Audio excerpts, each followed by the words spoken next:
Good evening, everyone. Thank you very much for joining us to immerse ourselves in this body of wisdom that's contained not only on a page, but also, perhaps even more importantly, within the companionship of those who have come together to study and learn with one another and share with each other our thoughts. We are in Parshat Shoftim, which is in the book of Deuteronomy, beginning in chapter 16 with verse 18. We'll read through the English translation of our Torah portion, and then I'll share with you a little bit of a focused study, and then we'll open it up for our collaborative conversation. So at this point, if you'd like to go ahead and unmute, together we can recite our blessing, giving thanks for this opportunity of immersing ourselves in this body of wisdom. Baruch atah Adonai Eloheinu melech haolam asher tzivanu b'mitzvotav la'asot b'divrei Torah. Thank you, God, for this opportunity to immerse ourselves in words, deeds, and relationships of Torah. I'll share with you the opening verses, and then I'll invite others to have an opportunity to read as well. So chapter 16, verse 18, book of Deuteronomy. You shall appoint magistrates and officials for your tribes in all the settlements that Adonai your God is giving you, and they shall govern the people with due justice. You shall not judge unfairly. You shall show no partiality. You shall not take bribes, for bribes blind the eyes of the discerning and upset the plea of the just.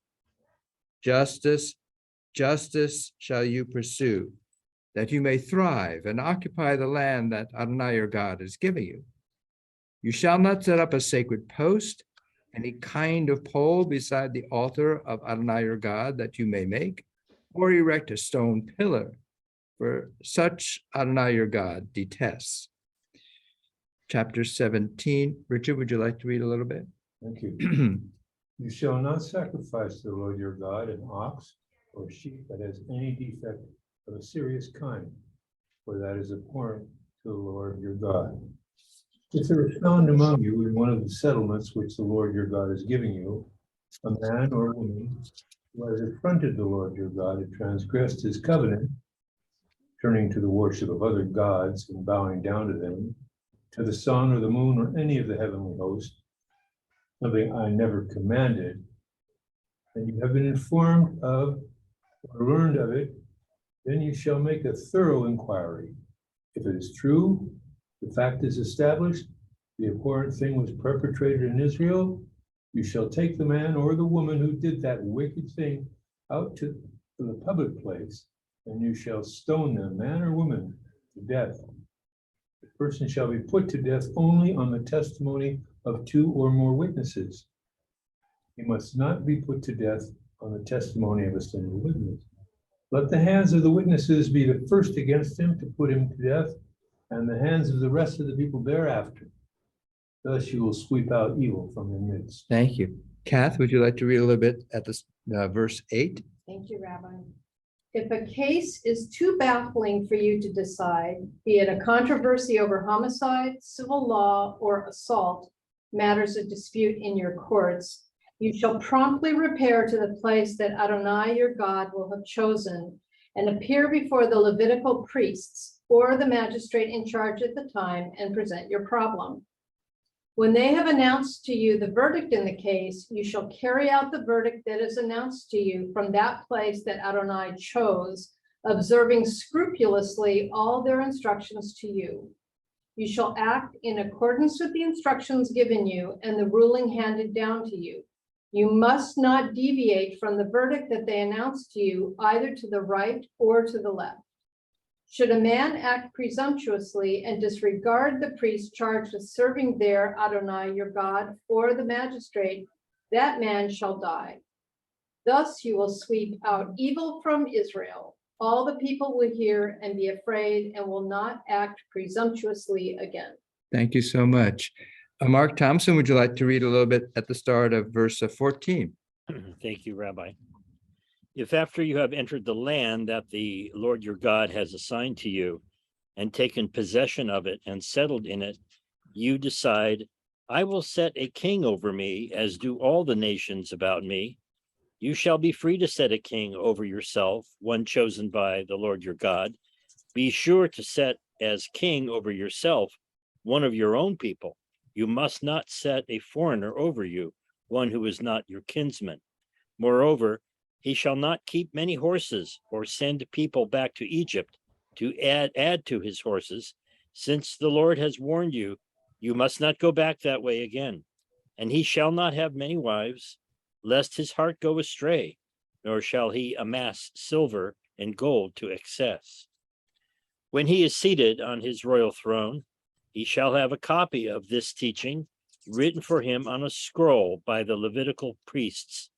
Let it remain with him, and let him read in it all his life, so that he may learn to revere the Lord his God, to observe faithfully every word of this teaching, as well as these laws. Thus he will not act haughtily toward his fellows, or deviate from the instruction to the right or to the left, to the end that he and his descendants may reign long in the midst of Israel. Thank you. And Margot, would you like to read at the start of chapter 18? Yes, thank you.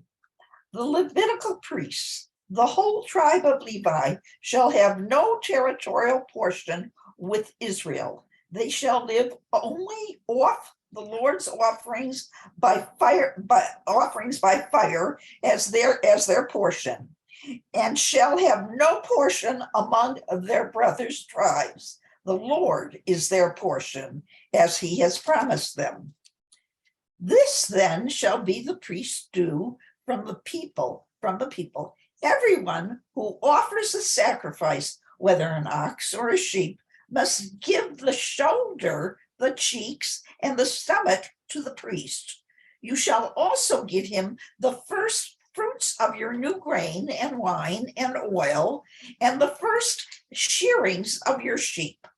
For the Lord your God has chosen him and his descendants out of all of your tribes to be in attendance for services in the name of the Lord for all time. Thank you. And let me invite June. Would you like to read starting at verse 6? Thank you, Rabbi. If a Levite would go from any of the settlements throughout Israel where he has been residing to the place that the Lord has chosen, he may do so whenever he pleases. He may serve in the name of the Lord his God, like all his fellow Levites who are there in attendance before the Lord. They shall receive equal shares of the dues without regard to personal gifts or patrimonies. When you enter the land that the Lord your God is giving you, you shall not learn to imitate the abhorrent practices of those nations. Let no one be found among you who consigns his son or daughter to the fire, or who is an augur, a soothsayer, a diviner, a sorcerer, one who casts spells, or one who consults ghosts or familiar spirits, or one who inquires of the dead. For anyone who does such things is abhorrent to the Lord, and it is because of these abhorrent things that the Lord your God is dispossessing them before you. You must be wholehearted with the Lord your God. Those nations that you are about to dispossess do indeed resort to soothsayers and augurs. To you, however, the Lord your God has not assigned the like. Thank you. Thank you, June. And Jim, would you like to read at the start of chapter 18, verse 15? Yes, thank you, Rabbi. Adonai your God will raise up for you a prophet from among your own people. Like myself, him you shall heed. This is just what you asked of the Adonai your God at Horeb on the day of the assembly, saying, let me not hear the voice of Adonai my God any longer, or see this wondrous fire anymore, lest I die. Whereupon the Adonai said to me, they have done well in speaking thus. I will raise up a prophet for them from among their own people, like yourself. I will put my words in his mouth, and he shall speak to them all that I command him. And if anybody fails to heed the words he speaks in my name, I myself will call him to account. But any prophet who presumes to speak in my name, an oracle that I did not command him to utter, or who speaks in the name of other gods, that prophet shall die. And should you ask yourselves, how can we know that the oracle was not spoken by Adonai? If the prophet speaks in the name of Adonai and the oracle does not come true, that oracle was not spoken by Adonai. The prophet has uttered it presumptuously and did not stand to dread of him. Thank you so much. And Robert, we're now at the start of chapter 19. Would you like to read a little bit there? Yes, thank you. When the Lord thy God hath cut off the nations, whose land the Lord thy God giveth thee, and thou succeedest them, and dwellest in their cities and in their houses, thou shalt separate these cities for thee in the midst of thy land, which the Lord thy God giveth thee to possess it. Thou shalt prepare thee a way and divide the coasts of thy land, which the Lord thy God giveth thee to inherit, into 3 parts, that every slayer may flee thither. And this is the case of the slayer, which shall flee thither, that he may live. Whoso killeth his neighbor ignorantly, whom he hated not in time past, as when a man goeth into the wood with his neighbor to hew wood, and his hand fetcheth the stroke with the axe to cut down the tree, and the head slippeth from the helve, and lighteth upon his neighbor, that he die. He shall flee unto one of those cities and live, lest the avenger of the blood pursue the slayer, while his heart is hot, and overtake him, because the way is long, and slay him. Whereas he was not worthy of death, inasmuch as he hated him not in time past. Wherefore I command thee, saying, thou shalt separate 3 cities for thee. And if the Lord thy God enlarge thy coast, as he hath sworn unto thy fathers, and give thee all the land which he promised to give unto thy fathers, if thou shalt keep all these commandments to do them, which I command thee this day, to love the Lord thy God, and to walk ever in his ways, then shalt thou add 3 cities more for thee, besides these 3. That innocent blood be not shed in thy land, which the Lord thy God giveth thee for an inheritance, so blood be upon thee. But Thank if, you. yes, Go ahead. okay, thank you. Thank you. Thank you so much, Robert. And Paul, would you like to read at the start of verse 11? Well, thank you, Rabbi. But if there will be a man who hates his fellow and ambushes him and rises up against him and strikes him mortally and he dies, he flees to one of these cities. Then the elders of his city shall send and take him from there and place him in the hand of the Redeemer of the blood, and he shall die. Your eyes shall not pity him. You shall remove the innocent blood from Israel, and it shall be good for you. You shall not move a boundary of your fellow, which the early ones marked out in your inheritance, that you shall inherit, in the land that Hashem your God gives you to possess it. A single witness shall not stand up against any man for any iniquity or any error, regarding any sin that he may commit. According to 2 witnesses or according to 3 witnesses shall a matter be confirmed. If a false witness stands against a man to speak up spuriously against him, then the 2 men and those who have the grievance shall stand before Hashem, before the Kohanim and the judges, who will be in those days. The judges shall inquire thoroughly, and behold, the testimony was false testimony. He spoke up falsely against his fellow. You shall do to him as he conspired to do to his fellow. You shall destroy the evil from your midst, and those who remain shall hearken in fear, and they shall not continue again to do such an evil thing in your midst. Your eye shall not pity life for life, eye for eye, tooth for tooth, hand for hand, foot for foot. Thank you so much. Thank you, Paul. Hi, Catherine, lovely to see you. Would you like to read a little bit at the very start of chapter 20? Yes, thank you, Rabbi. When you take the field against your enemies and see horses and chariots, forces larger than yours, have no fear of them. For Adonai, your God, who brought you from the land of Egypt, is with you. Before you join battle, the priest shall come forward and address the troops. He shall say to them, "Hear, O Israel, you are about to join battle with your enemy. Let not your courage falter. Do not be in fear or in panic or in dread of them. For it is Adonai your God who marches with you to do battle for you against your enemy to bring you victory." Then the officials shall address the troops as follows. Is there anyone who had built a new house but has not dedicated it?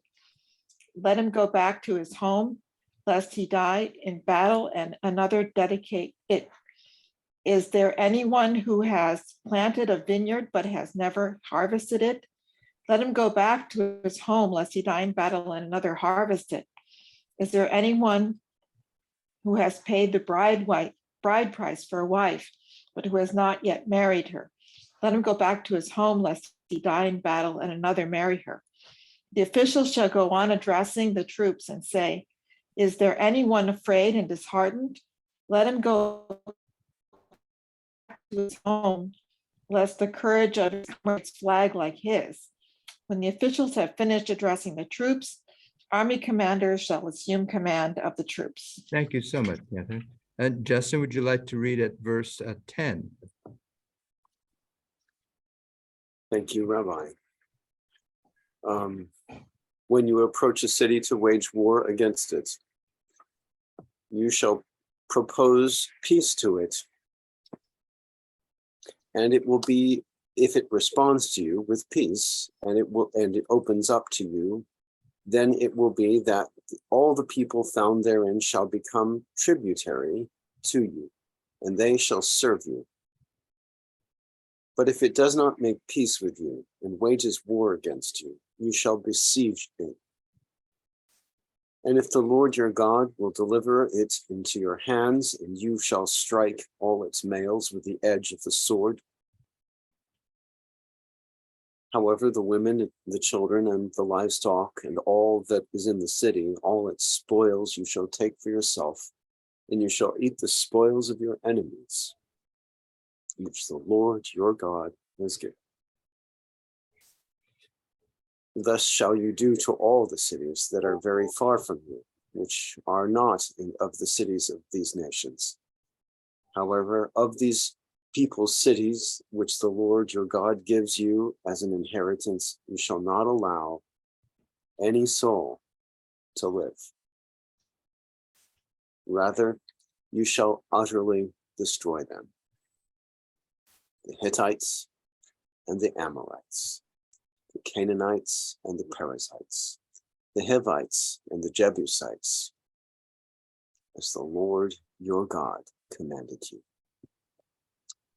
so that they should not teach you to act according to all their abominations that they have done for their gods, whereby you would sin against the Lord your God. Oh, Justin, thank you so much. And then, Michael, would you like to read a little bit at verse 19? Yeah. When you besiege a city for many days to wage war against it, to seize it, do not destroy its trees by swinging an axe against them. For from it you will eat, and you shall not cut it down. Is the tree to feel the man that it should enter the siege before you? Only a tree that you know is not a food tree.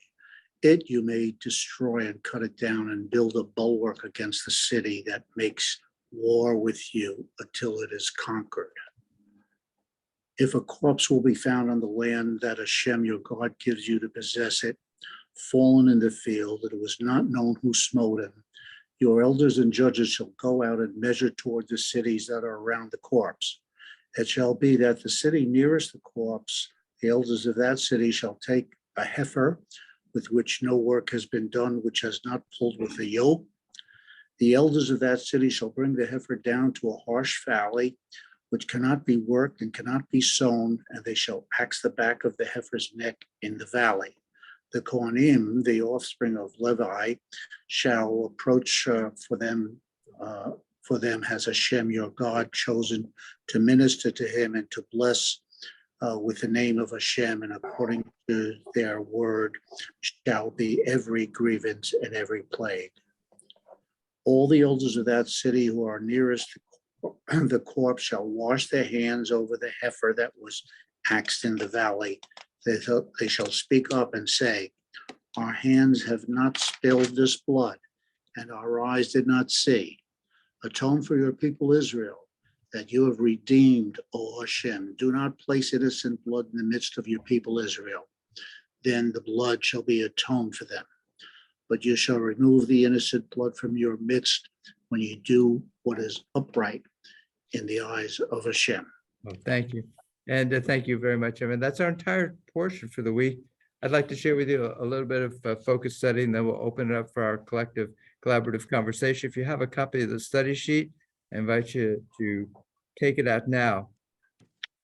And as I studied the portion this year, this is the scene that I saw that the Torah was painting for me, which is that the Israelites are now literally just moments away, steps away from crossing over into the promised land. I imagine they're on the heights of Moab, and they're looking down at the Jordan River, and they see that beyond the Jordan River, there's this beautiful land that they've heard whispered tales about for generations, a land that could be their own, a land where they can now leave behind the chaos and the slavery and the oppression and the constraint that Egypt was, and now have a place of their own, to create a nation of their own, to create communities and grow food and herd their cattle and so forth.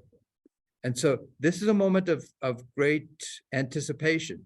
And at this moment, they've been given this message that we just read, that God is going to go before you and will ensure that you have a victory.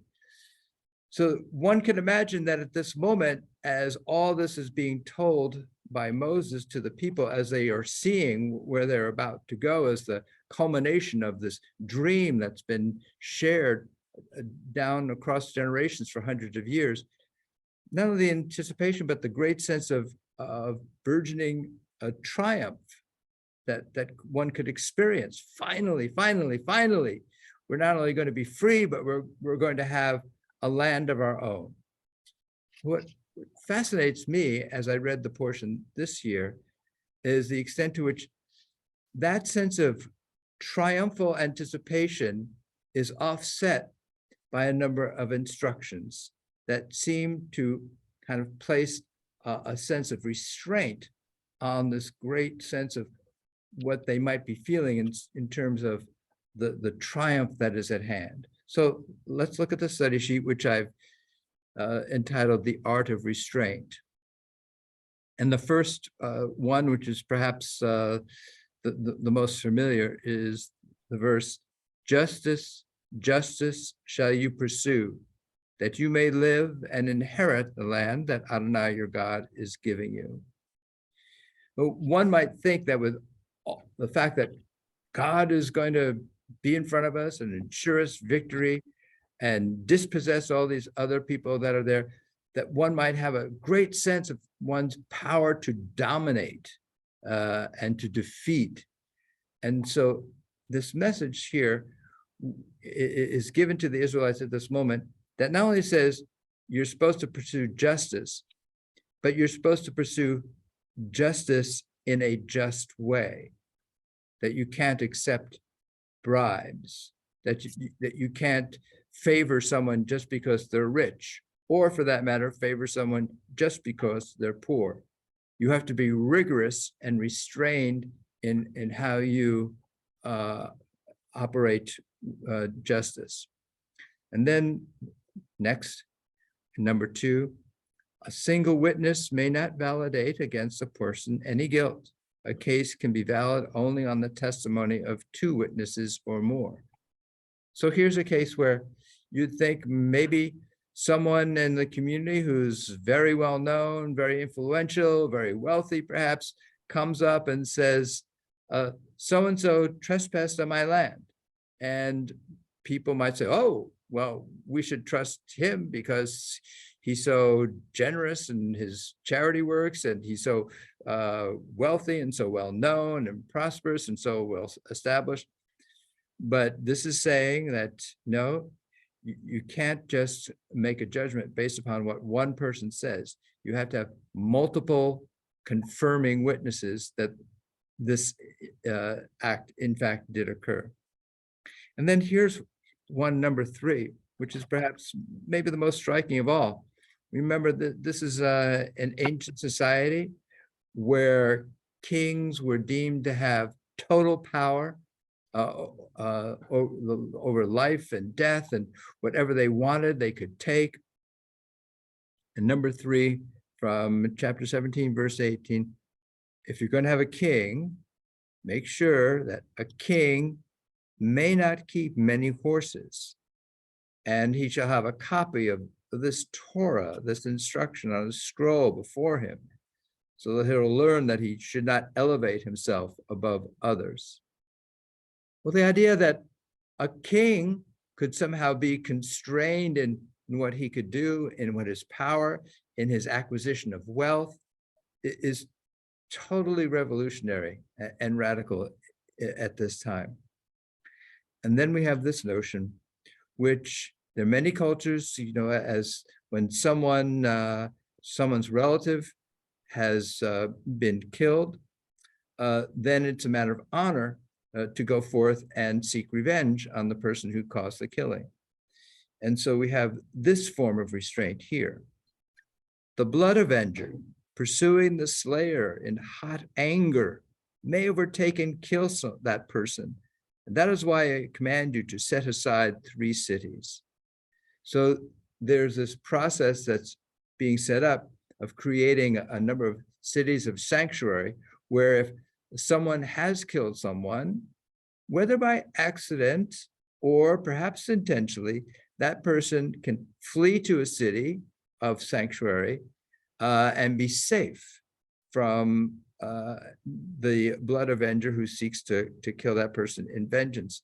And then either there has to be a trial, or that person who fled there gets to stay there under the protection of the community until everyone's heat and anger has cooled down somewhat, and then some kind of justice system can be followed. And then we have this from chapter 20. When in your war against a city, you have to besiege it a long time in order to capture it, you must not destroy its trees. You may eat of them. Only trees that you know do not yield food may be destroyed for constructing siege works. So if you're waging a battle against a city and there are trees all around, you may be very tempted to, let's cut down the trees and we'll create siege works or ramps or battering rams or whatever you're going to need. And this is an instruction that says there are certain trees, even if you need them for that purpose, you can't cut them down. And those are trees that provide food. So another form of restraint. If you have the sheet, I invite you to turn it over, and we read this in this week's portion at the very beginning. You shall appoint for yourselves judges and officers in all your gates.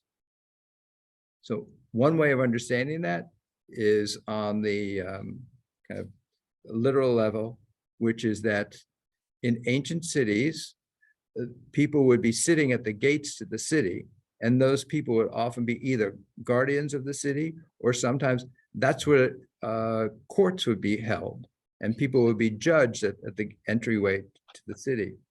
So that's one instruction. But we have here Rabbi Menachem Mendel Schneerson, Hasidic rabbi, who within keeping with Hasidic Judaism now tries to understand this not just externally, but internally. What is the internal message for us in our internal lives? And so he writes, it is written in Pirkei Avot, which is in the Mishnah, do not judge your fellow until you come to their place. Judges need to be drawn from the same environment as the defendants. They need to know not only what they have done, they need to have experienced the environment which brought them to do what they had done. So again, a further kind of constraint on the capacity to judge others, which is before you judge someone, when it says appoint judges and officers in all your gates, the sense there is you need to appoint someone who lives within the environment that you're going to be judging someone. You need to have someone who has experienced what they've experienced. So this is, again, in the form of constraint. And then I'd like to share this teaching from Rabbi Nachman of Brasov, one of the great Hasidic rabbis. God withdrew the plenitude of God's being to make space for the world. A similar space must exist between human beings in order to imitate God and create viable worlds. Such a vacated space, halal chapanui, must also exist within us if we are to create viable selves. Here, Rabbi Nachman is talking about the need to have some kind of distance and separation and constraint on our tendency and capacity to want to occupy all space. So if you will, this is a counter to that urge to dominate, to consume, to occupy, and says if you want to experience the divine, you have to withdraw, you have to create some space between yourself and another, and indeed, you have to create some space within yourself. You can't be so fully occupied and consumed within yourself that you don't allow other possibilities to develop. And we conclude with this poem by Rilke. Space reaches out from us and translates the worlds. To know a tree in its true element, throw inner space around it from that pure abundance in you. Surround it with restraint. It has no limits, not till it is held in your renouncing. Is it truly there? But I'd like to share with you the painting on the front. This is a painting by Edward Hopper, early 20th century American artist. And many people may be familiar with Edward Hopper's kind of urban paintings, in particular the one called Nighthawks. You may be familiar with that painting. That's a painting that is at a diner late at night, and there are 3 customers in it, and one person working behind the counter. And the individuals there seem all very kind of isolated from one another. The streets are empty, that's very dimly lit and so forth.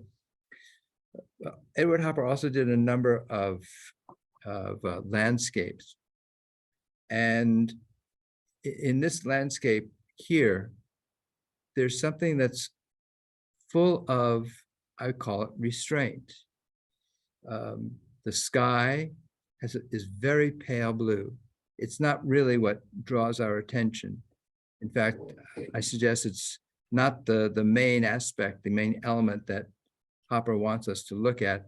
I think the main element he wants us to look at is on the ground. The wheatgrass is there, the pale yellows. And there's not much gradation in the way of color.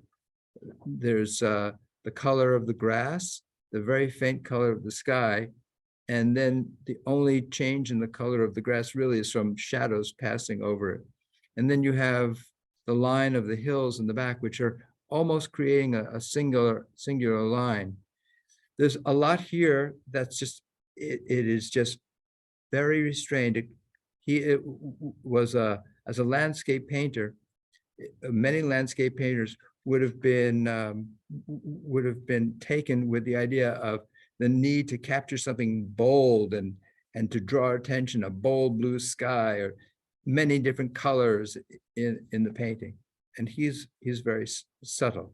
So Edward Hopper went to Paris in 1906, which was then the center of the art world in the Western world.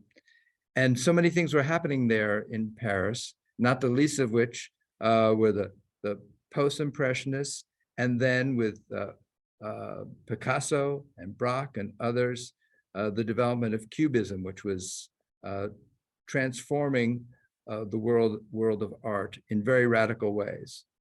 And Hopper, when he was there, he later said, I never even heard of this guy Picasso when I was living in Paris, because Hopper was focused on something very different.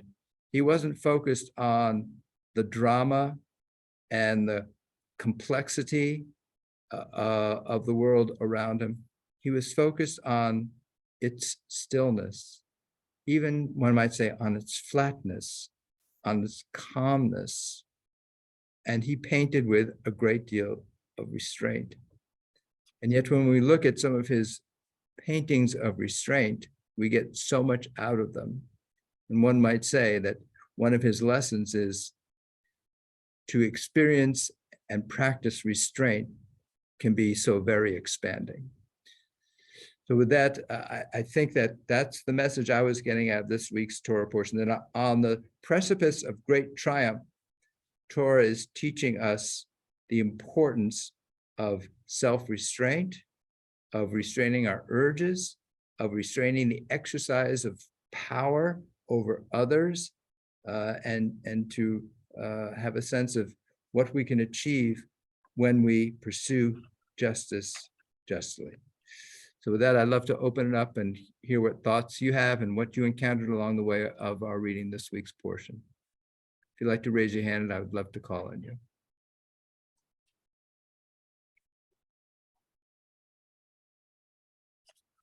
Yes, Robert. Well, I'll start us off just to get us going. Yeah.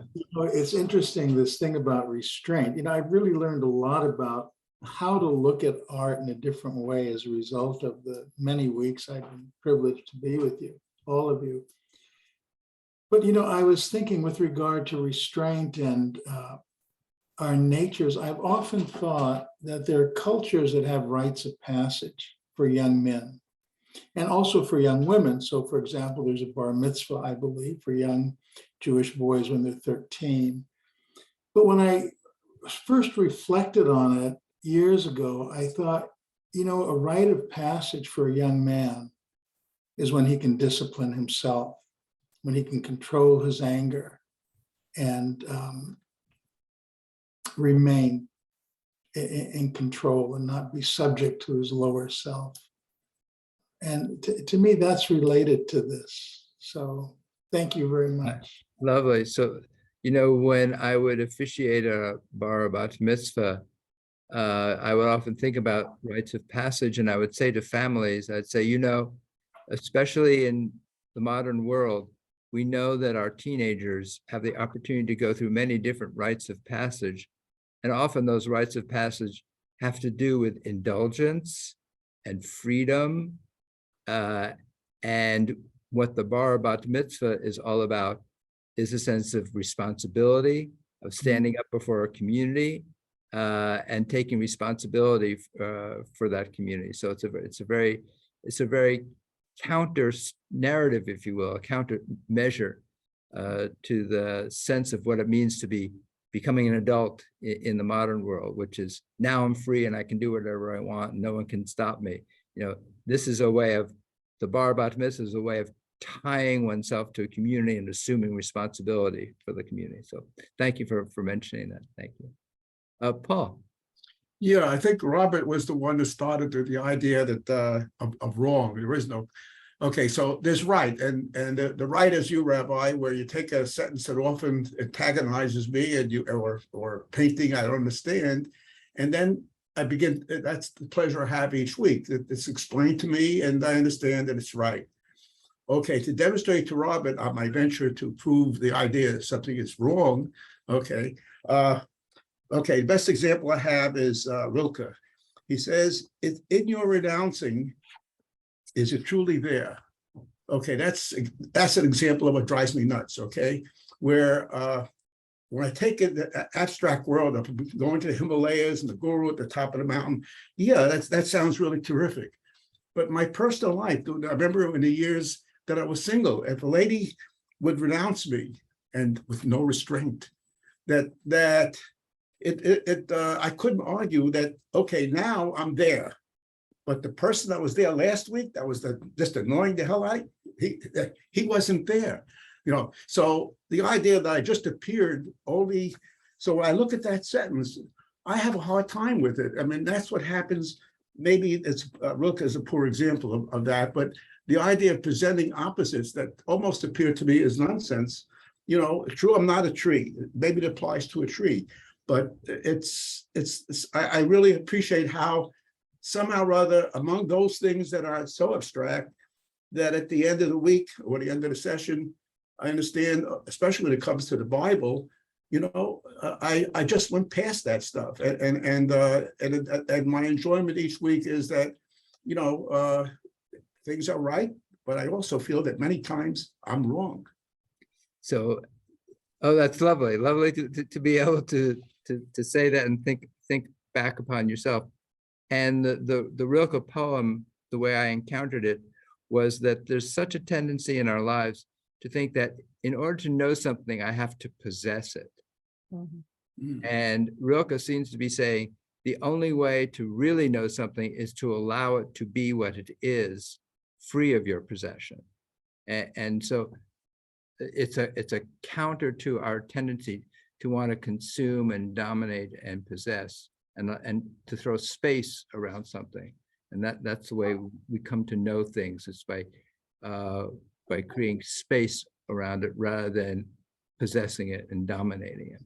But Rilke should have seen you so that you could have written it down for him, because that I understood. Okay, but this is why we share things together. Let me call on Marty, Catherine, and I'll come over here to Richard. So Marty, please.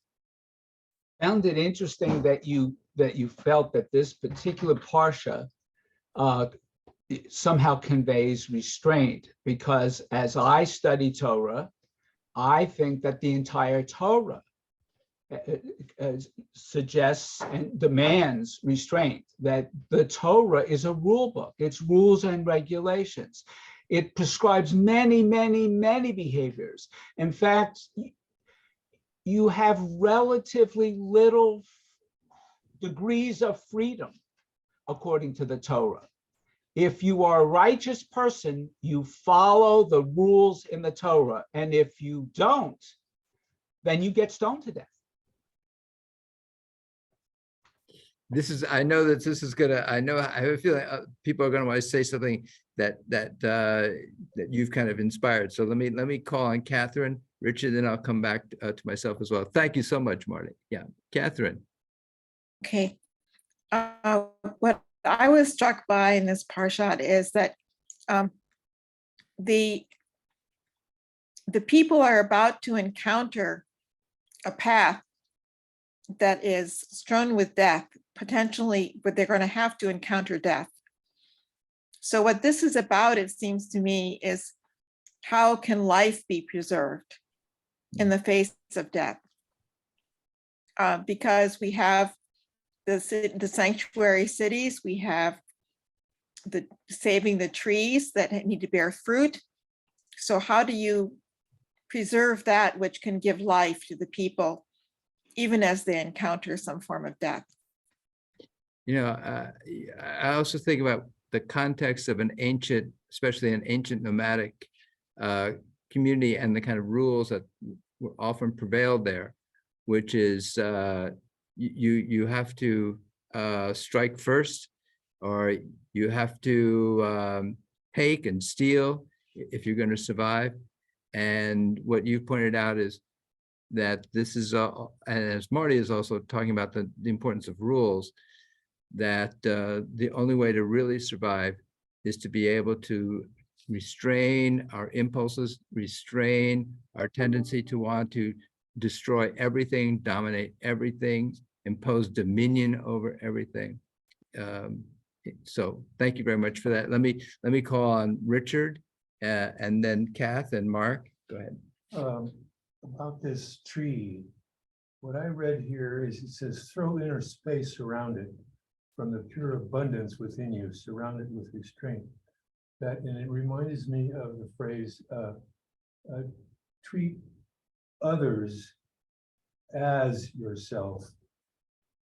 That, and in the Buddhist tradition, that art thou.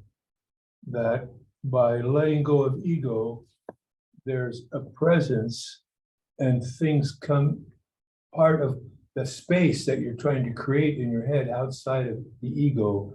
Surround that and be at one with the tree. There's a tree in my neighborhood that I watch daily, and it's, whoa, it becomes something inside. And that I think this is what Rilke is saying is, don't separate yourself from nature, separate yourself from anything else. This is all just one body that we're walking through. And yeah, there's ego functions and that we have to do to have our economy, to make things safe, to find food to eat. But that's all aside from trying to seek justice amongst us all. And that, I think that's what Rilke is speaking about. Thank you, Richard. Yeah, and Kath, thank you. I was really struck with the kindness that is included in the whole sanctuary city concept, because not only is it providing sanctuary for the person who has created, manslaughter is the term that I would say, that, you know, you're not intentionally killing somebody, but it's happened. It's providing a sanctuary for them, but it's also helping the person that is so full of anger. It's a kindness to them to keep them from doing something that they would, when they cool down, hopefully regret. And so it just struck me Good point. that was such a wonderful thing to give that room for someone. Right. That's beautiful. Thank you for reminding us of that aspect of it. Thank you so much. And Mark Thompson. Yes, and More and more. extending from what Kath was saying, I also found some compassionate aspects to this parasha. I was particularly struck by the passage which talks about the men who had to go into battle and how those that were asked to go into battle, you get the sense that they had already experienced much in their lives. They must have been older men, I'm thinking. You know, they hadn't yet established those that had not established yet their homes or their vineyards were not asked to serve. And it's very different than what we ask our young men to do when they go into battle. You know, a lot of these guys die never having experienced much for themselves personally. So I found this very compassionate. And then I also had to laugh at one portion because talking about the ruler who must not be influenced by the right or the left. And it struck a very contemporary chord for me in that particular passage, because I mean, indeed, I think that's what our Supreme Court is supposed to do. And we may have our opinions about whether they're doing that, but here it is right there in the Torah. It's talking about how you must not lean one way or the other when you're making important deliberations. And that notion of being both compassionate and dispassionate, it's a kind of an interesting tension there. Yeah. So thank you for mentioning that as well. And is there anyone else who'd like to share at this point? Kathy, yeah. There was just one other thing, Rabbi, which the section Mark was just discussing. How rare to say, if you're scared, if you're worried, if you're concerned that you're not going to be able to hold up, you know, and fight in this battle, please go back, go home, don't fight. You know, we have such a culture of, if you're a coward, you get punished, and it was again another kindness to, you know, if you're not up to this, that's okay. You get to, you know, go back and Yeah. And B, where maybe your gentle spirit, if that's possibly what it is, can, be in a more appropriate Yeah. environment. Yeah. And state you're not a model for the other people in the field. Right, So yeah. I want to take a step back and return this to kind of an issue that Marty was raising, which is that one can look at this work of art here called Torah and see it as what it's primarily doing is imposing externally upon us some kind of rules of constraint on our behavior. And in part, it is doing that. And in part, of course, any society needs to be able to establish some external rules of conduct. But Torah is also trying to, I think, instill within us some kind of internal dynamic that allows us to see how much bigger we can become to the extent that we minimize our own urges and so forth. And so that there is what I call the spiritual, the internal dynamic, as well as the external dynamic that's happening here. And I think that the lesson of this Torah portion is if you want to not only gain this victory that lies ahead, but if you also want to sustain it, then you need to become a different kind of person internally, because to the extent all you have are these externally imposed rules, people will find some way to resent them, to grieve against them, to rebel against them, and so forth. And so that's why it's necessary to have as a complement to it, kind of an internal transformation of self, as well as a transformation of the external community. So thank you, Marty, for kind of bringing that notion to the fore to have us grapple with a little bit. Thank you so much. And I want to, yes, Margot. Oh, lovely. Yes.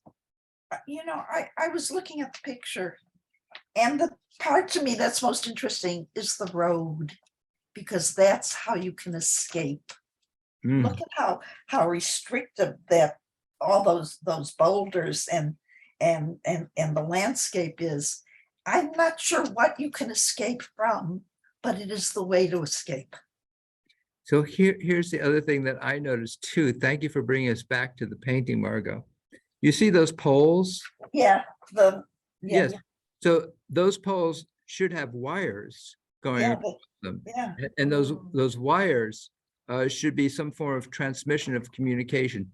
But Hopper has left the wires out there, almost as if he is saying, if you're going to be traveling down this road, if you want to be able to really understand what communication is, you need to leave all those wires behind.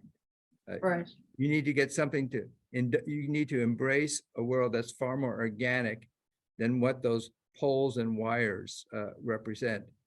And so once the road is so important. The road out. The road is important, and it's a road that we can't just rely on the conveniences of modernity to transmit us from one place to another, from one form of communication to another.